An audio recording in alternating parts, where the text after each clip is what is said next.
Hi, welcome to Ananya academy. ఈరోజు తెలుగు మెథడాలజీలో తెలుగు బోధనా పద్ధతుల గురించి తెలుసుకుందాం. ఈ వీడియో మీకు నచ్చినట్లయితే లైక్ చేయండి, షేర్ చేయండి, అలాగే సబ్స్క్రైబ్ చేయడం మాత్రం మర్చిపోదు. అలాగే ఈ వీడియో డిస్క్రిప్షన్లో మీకు తెలుగు మెథడాలజీకి సంబంధించిన టెట్ పేపర్ 1 అండ్ పేపర్ 2కి సంబంధించిన టెస్ట్ లింకులు కూడా ఇవ్వడం జరిగింది. వీలైతే మీ స్కోర్ను ఇంప్రూవ్ చేసుకోవడానికి యూజ్ చేసుకోగలరు. ఫస్ట్ క్వశ్చన్, బోధనాభ్యసన ప్రక్రియలో తొలి విజయానికి సంకేతం.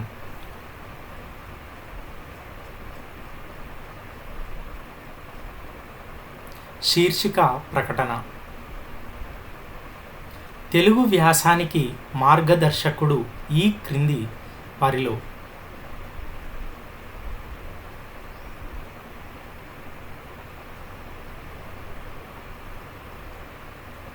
సామినేని ముద్దు నరసింహారావు.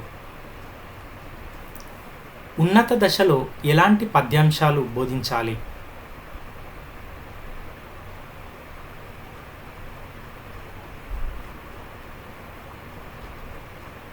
శైలి భేదాలు గల కవుల రచనలు. విద్యార్థులు నేర్చుకోబోయే పాఠ్యాంశానికి సంబంధించిన జ్ఞానం ఎంతవరకు కలిగి ఉన్నారో తెలుసుకోవడానికి ఉపాధ్యాయునికి సహాయపడునది.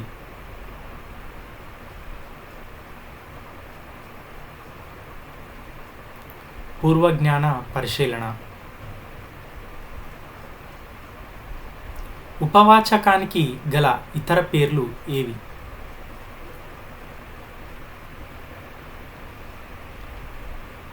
ఇవన్నీ అంటే సహాయ పుస్తకాలు, పూరణ వాచకం, విస్తార పఠనవాచకం, ఇవన్నీ కూడా ఉపవాచకానికి గల ఇతర పేర్లు. తెలిసిన దాని నుండి తెలియని దానికి అనే సూత్రం ఆధారంగా విద్యార్థులు పురోగమించడానికి ఉపకరించే ప్రక్రియ.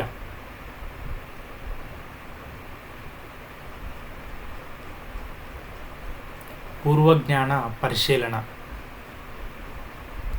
ఉపాధ్యాయునికి ఉండవలసిన ముఖ్య లక్షణం.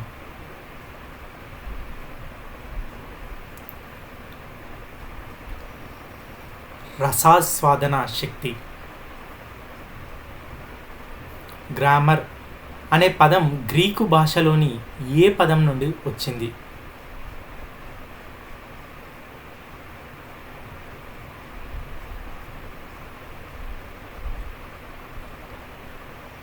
గ్రాఫేన్. ఈ క్రింది పద్ధతితో పద్య బోధన యొక్క అన్ని బోధనా లక్ష్యాలను సాధించవచ్చు.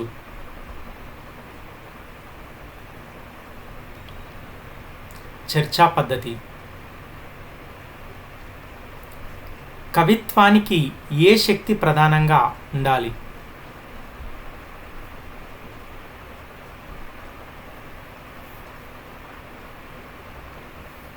సాహిత్యం. వ్యాసము అనగా అర్థము.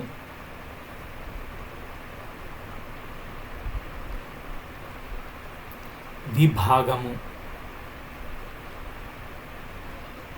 పూర్వజ్ఞాన పరిశీలన, ఉన్ముఖీకరణముల ద్వారా విద్యార్థుల నేర్చుకోబోయే పాఠ్యభాగ శీర్షికను రాబట్టుట.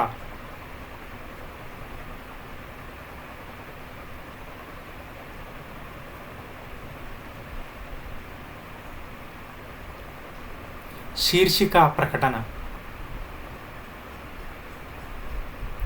విద్యార్థులు తమలో తాము కానీ లేదా విద్యార్థులు ఉపాధ్యాయుడు కానీ పాఠ్యాంశాన్ని గురించి సూక్ష్మంగా సమగ్రంగా అభిప్రాయ వ్యక్తీకరణ గావించడం.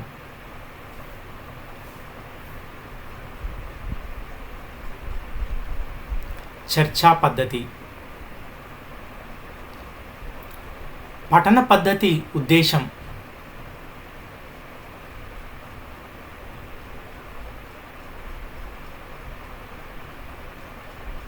పద్యాన్ని పఠించడం ద్వారా విద్యార్థులకు పద్య భావాన్ని అవగతం చేయడం. లిఖిత రచనల్లో ఉన్నత స్థాయి రచన.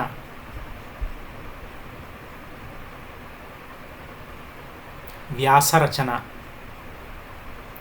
విద్యార్థులు కేవలం శ్రోతలుగా స్తబ్దులుగా ఉండే పద్ధతి.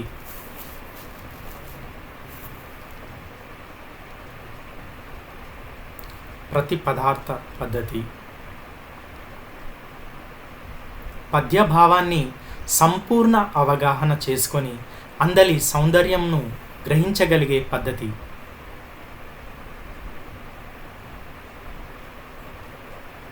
పూర్ణ పద్ధతి. ఛందోబద్ధమైన రచన.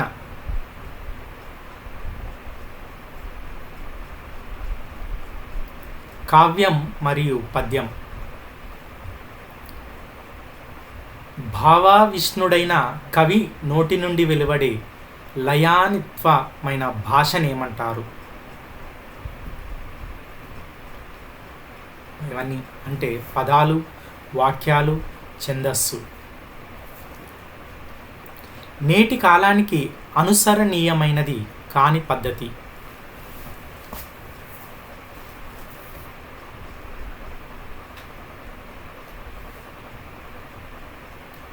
ఖండ పద్ధతి.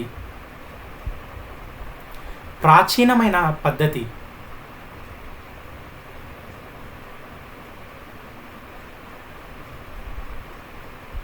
ఖండ పద్ధతి.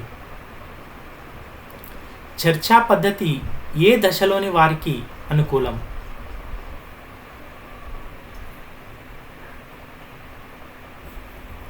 మాధ్యమిక దశ మరియు ఉన్నత దశ. ఇది నాటకంలో నాంది, ప్రస్తావన లాంటిది. పూర్వజ్ఞాన పరిశీలన. పద్య బోధనకు తగినదైన పూర్ణ పద్ధతిలో గొప్ప ప్రభావవంతమైన విధానం.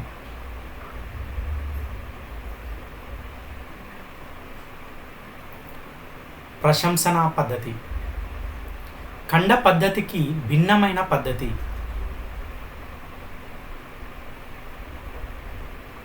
పూర్ణ పద్ధతి. పద్య బోధన పరమ ప్రయోజనం.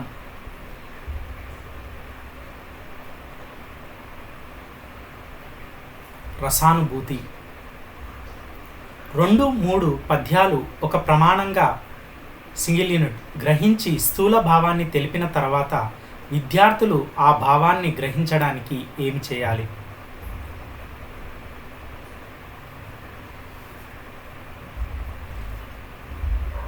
పైవన్నీ అంటే స్థూల భావాన్ని ఉపభాగాలుగా విభజించాలి. ఉపభాగంలోని విశేషాంశములు సూక్ష్మ పరిశీలన చేయాలి. సూక్ష్మ పరిశీలన చేస్తూ విద్యార్థి గ్రహించినట్లు చేయాలి. సందులు, సమాసములు విద్యార్థులు ఎలా తెలియజేయాలి?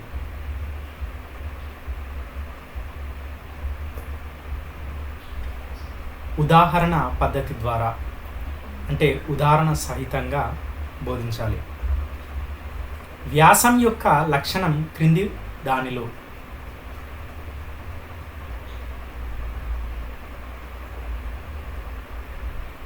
పైవన్నీ అంటే సులభంగా ఉండాలి, వర్ణనలు తక్కువగా ఉండాలి, విషయ సంబంధంగా కూడా వ్యాసం ఉండాలి. తెలుగులో మొట్టమొదటి గద్య రచన.